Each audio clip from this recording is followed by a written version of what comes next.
অনেকেই আহত হয়েছে। আজ রবিবার 31শে আগস্ট রাতে বিশ্ববিদ্যালয়ের শিক্ষার্থীদের নিরাপত্তা নিশ্চিত করতে এক জরুরি সভা অনুষ্ঠিত হয়েছে।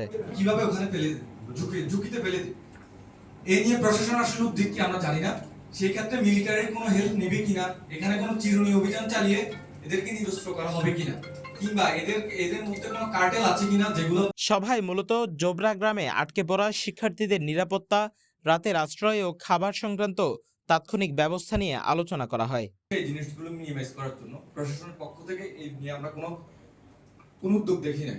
বিশ্ববিদ্যালয় ও স্থানীয় প্রশাসনের পক্ষ থেকে জানানো হয়, শিক্ষার্থীদের সর্বোচ্চ নিরাপত্তা নিশ্চিত করতে প্রয়োজনীয় ব্যবস্থা গ্রহণ করা হবে।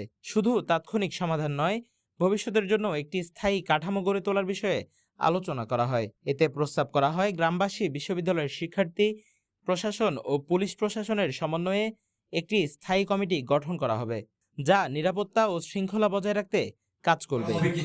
কিংবা এদের মধ্যে কোনো কার্টেল আছে কিনা যেগুলো।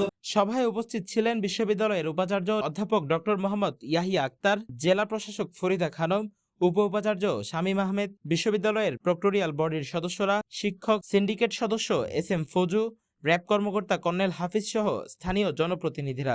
এছাড়া বর্তমান চেয়ারম্যান, সাবেক চেয়ারম্যান এবং বিশ্ববিদ্যালয়ের শিক্ষার্থীরাও আলোচনায় অংশ নেন।